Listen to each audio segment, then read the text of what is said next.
Salam damai dan sejahtera bagi kita semua. Pada video kali ini saya akan membacakan terjemahan dari sebuah tulisan Uskup Agung Vigano yang ditampilkan di Live Site News pada tanggal 6 Juli tahun 2022.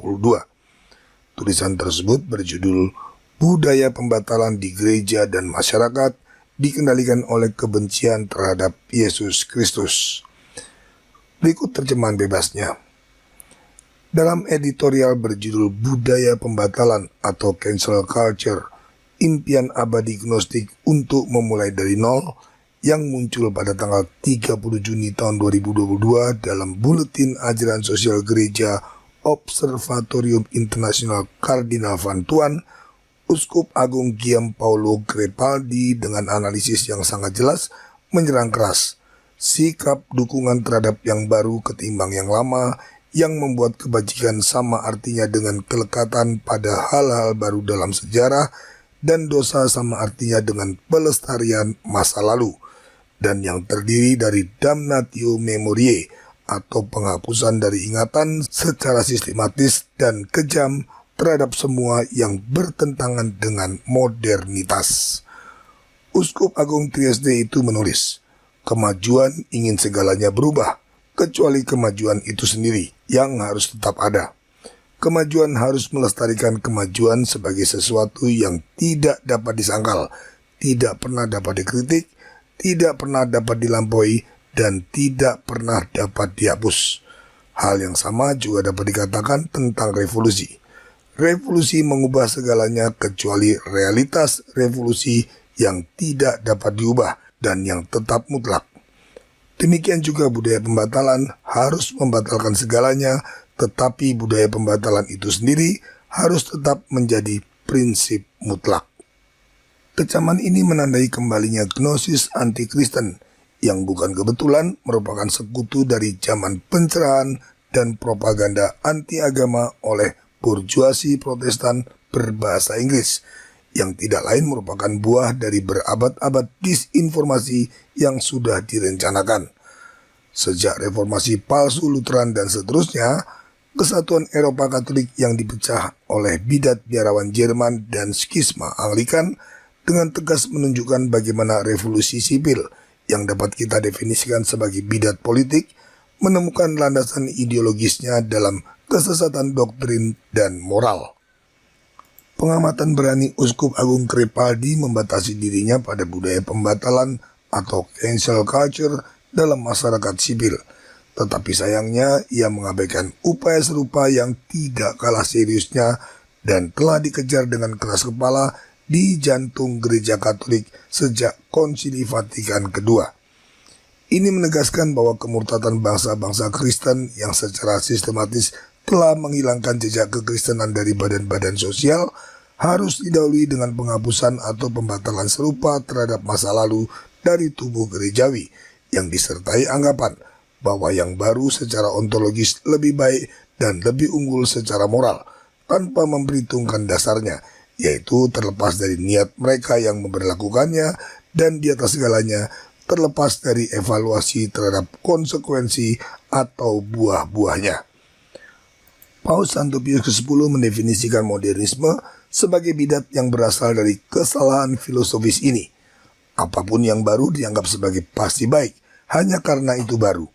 Dan ini terlepas dari bukti bahwa pembatalan tradisi lama di gereja telah menyebabkan bencana kerusakan pada tingkat doktrinal, moral, liturgi, disiplin, dan juga pada tingkat budaya serta seni populer, sebagaimana yang sudah diprediksi akan terjadi.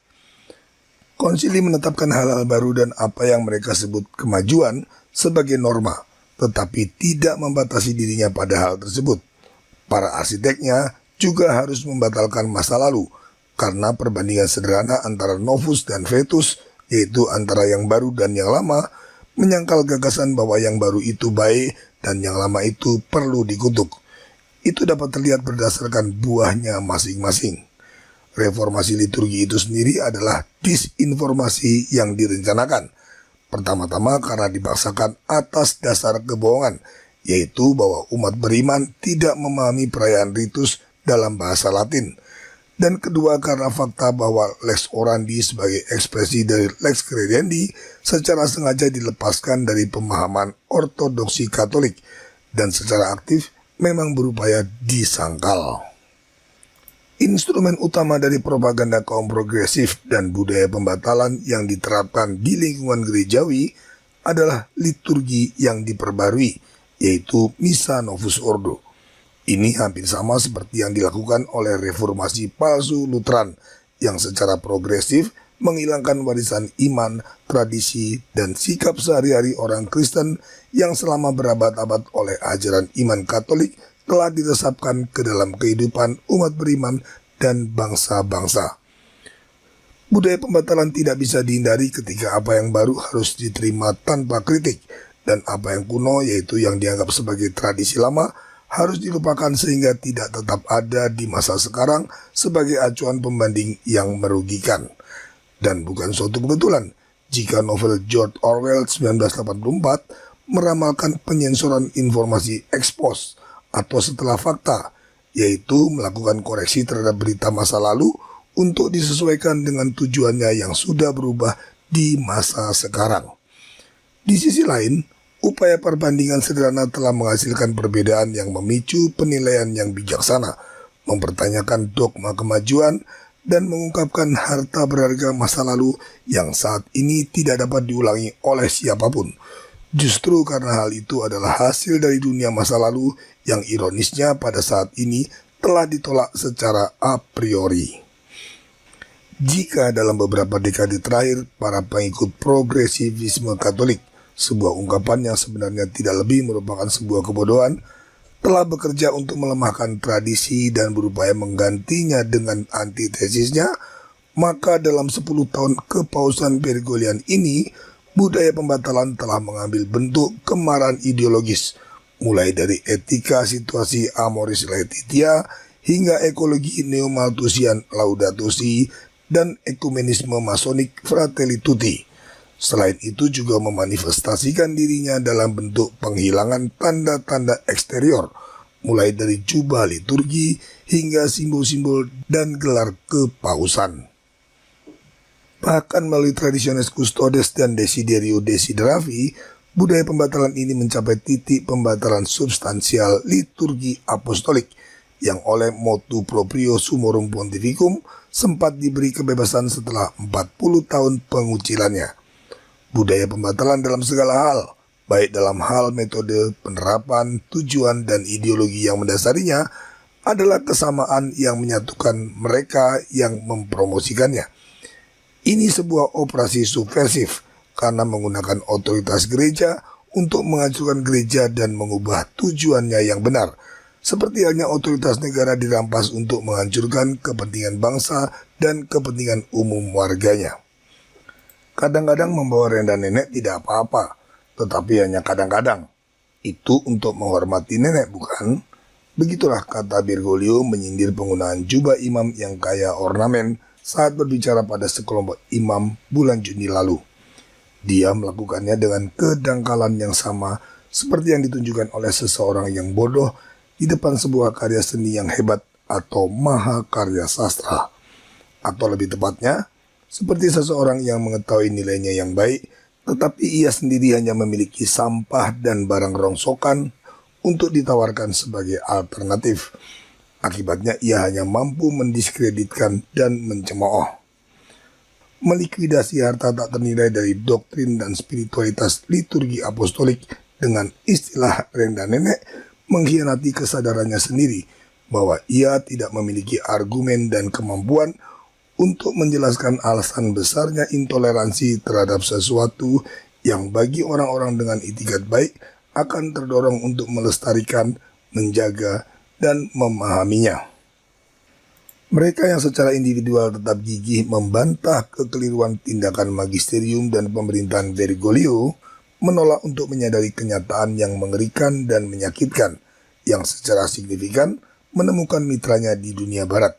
Sebuah dunia yang seperti biasanya mengambil contoh dari gereja, di masa lalu mengambil inspirasi dari kebaikannya, dan hari ini mengikutinya dalam kejahatan.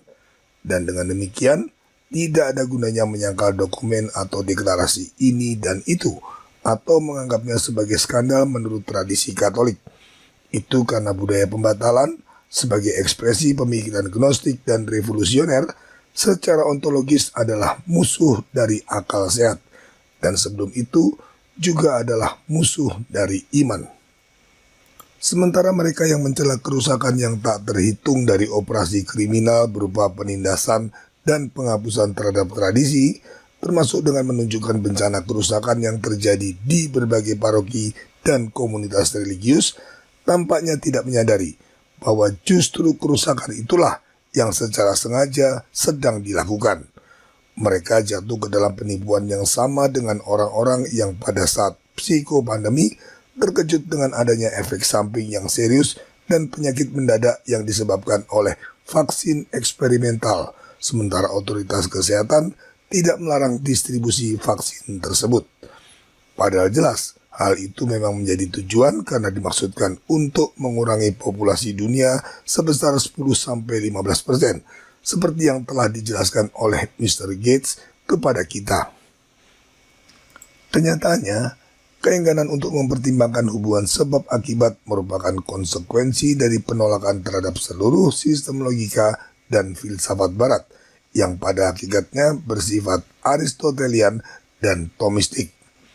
Karena pemikiran yang menyimpang seperti kesesatan Konsili Vatikan II misalnya, hanya bisa diterima dalam irasionalitas buta dan ketaatan budak. Bahkan jika dibalik itu para arsitek revolusi, yaitu kaum modernis liberal, memiliki rencana yang sangat jelas dan logis, yang bagaimanapun tidak dapat mereka ungkapkan secara terbuka, karena sifatnya yang subversif dan kriminal.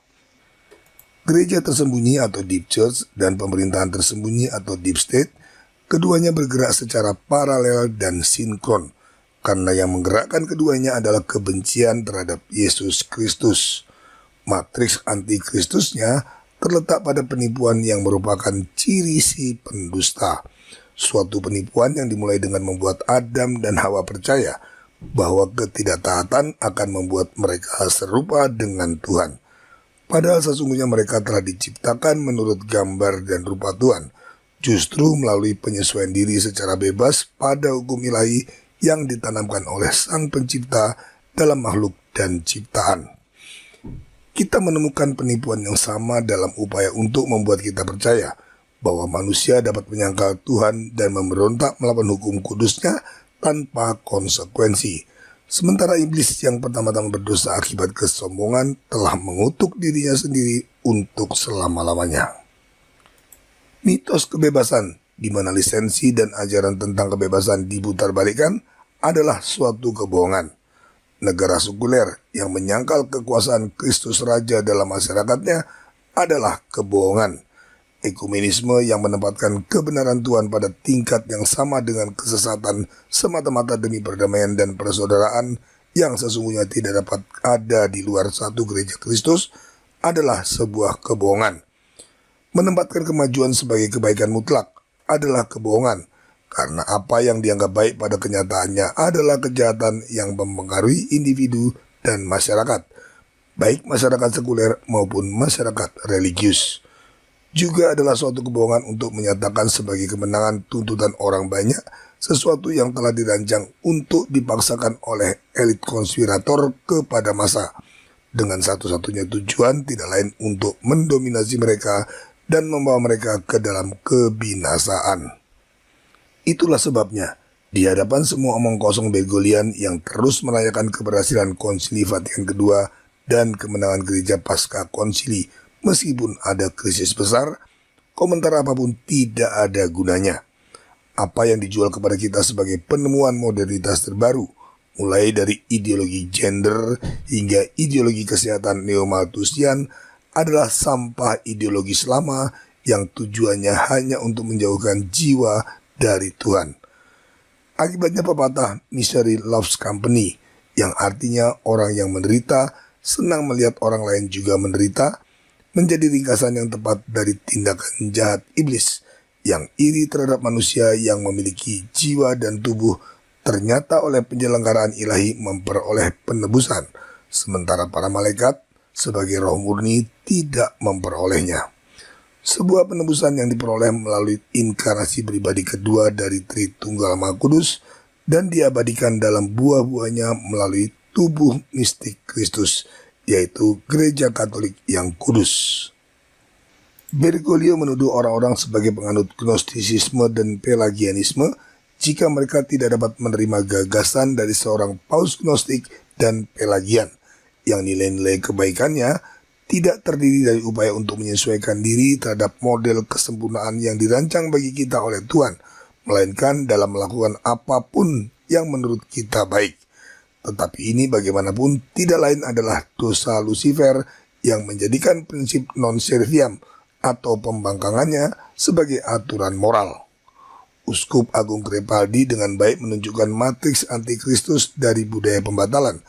Tetapi analisis ini yang valid dan benar menurut apa yang terjadi di dunia sipil juga harus dengan berani diperluas ke dunia Katolik, di mana matriks antikristus yang sama telah ada tanpa terbantahkan sejak Konsili Vatikan II membuat berhala pembaruan dengan menyangkal 2000 tahun tradisi yang didasarkan pada sabda Allah dan pada ajaran para rasul serta para paus Roma.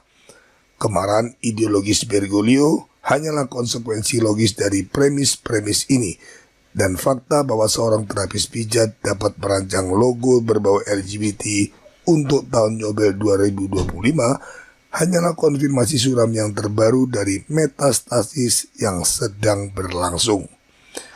Saya mendorong saudara-saudara saya di keuskupan, para imam, dan semua umat beriman untuk memahami aspek mendasar dari kemurtatan saat ini, karena kita tidak dapat berbuat baik untuk mengubah masyarakat sipil dan mengembalikan mahkota kerajaan kepada Kristus selama mahkota itu terus dikuasai oleh musuh-musuhnya di dalam rahim gereja.